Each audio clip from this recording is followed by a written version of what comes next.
Mesdames, Messieurs, bonsoir et merci de votre présence. Tout d'abord, nous remercions ceux qui nous accueillent aujourd'hui, Philippe et Thierry, dans ce lieu atypique et magnifique.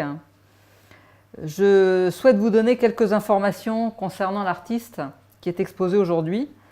Après avoir commencé à peindre avec son père post-impressionniste quand il était petit, il a rapidement créé ses propres œuvres et a exposé dans différents lieux, dans le sud de la France, bien qu'il soit parisien d'origine. Donc il a exposé à la Mostra del Larzac avec des artistes tels Combas, Ben, Taris, Viala. Il a aussi exposé à Perpignan, à la Galerie A16 avec Gérard Gazurowski et au Festival d'Avignon.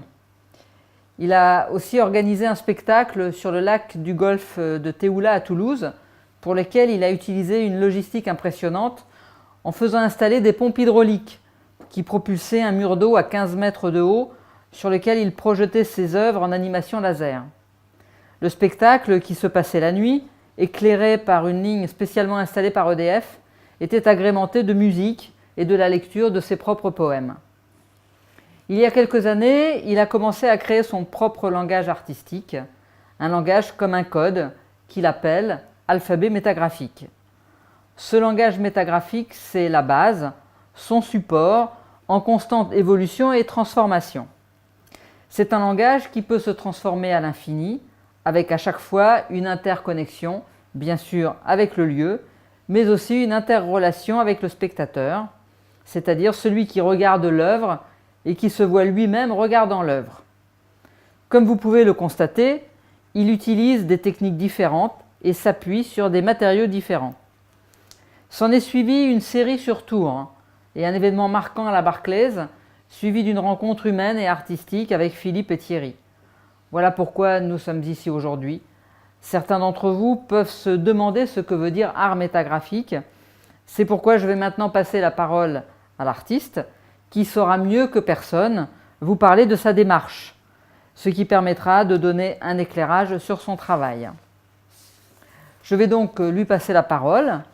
Nous remercions l'artiste pour sa présentation et bien sûr, il se tient à votre disposition tout au long de la soirée et dans les jours à venir, puisque l'exposition reste présente jusqu'au dimanche 13 décembre inclus, de 14 h à 20 h. Merci pour votre attention. Excellente soirée à tous. Bonsoir, merci d'être venus et d'être nombreux. L'histoire de l'art a été ponctuée par différentes tendances. Et depuis l'âge de 14 ans, je peins donc avec mon père, qui m'a appris toutes les pratiques traditionnelles, que ce soit la peinture à l'huile, l'acrylique, les mines de plomb, le fusain, les crayons de couleur, enfin tout ce qui est traditionnel.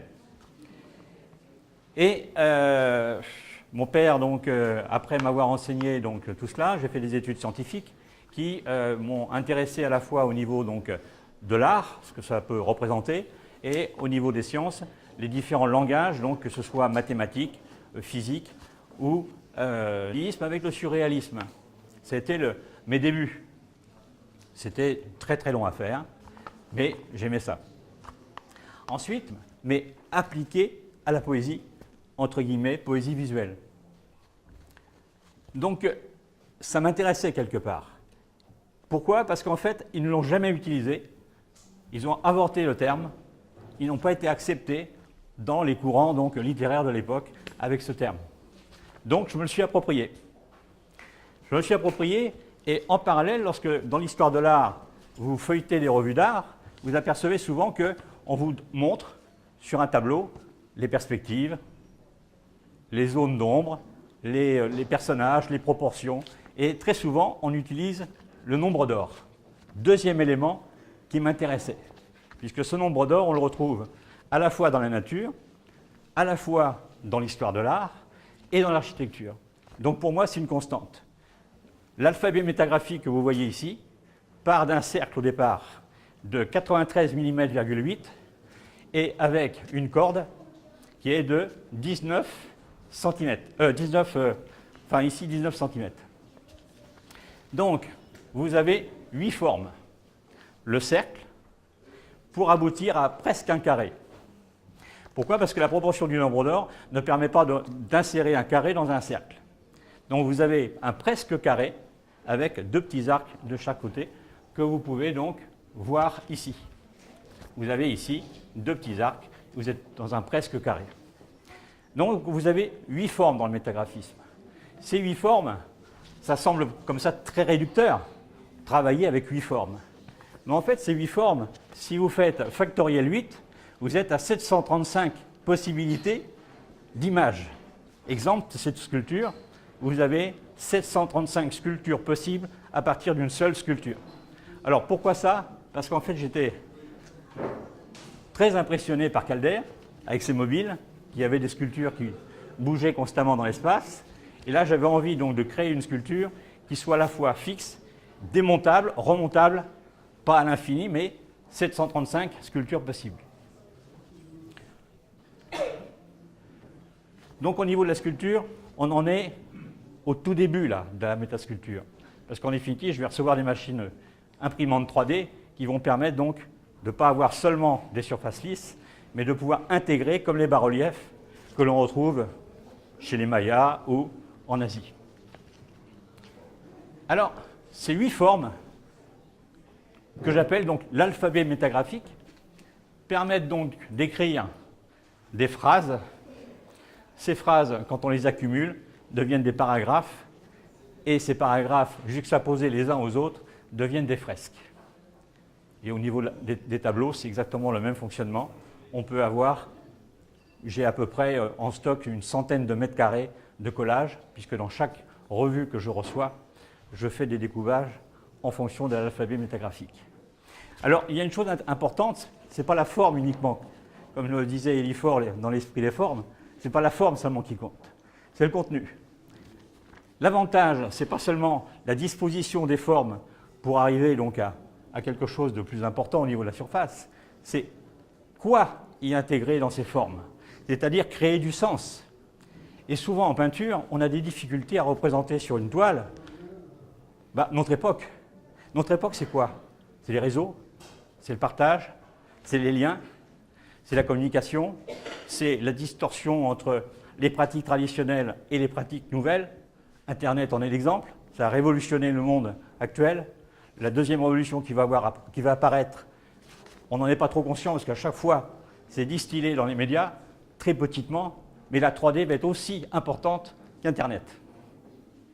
Et je le vois puisque à Paris, à la Poste, vous imprimez un objet, vous allez ici chez un fournisseur, vous imprimez un objet, mes signatures, elles ont toutes été faites sur une imprimante 3D. En bas, vous découvrirez des encres. Alors, les encres que vous allez voir en bas, ce sont des encres qui, au départ, sont les encres pures, qui passent dans une imprimante 3D, qui se solidifient dans l'imprimante et qui arrivent jusqu'à 2 cm d'épaisseur.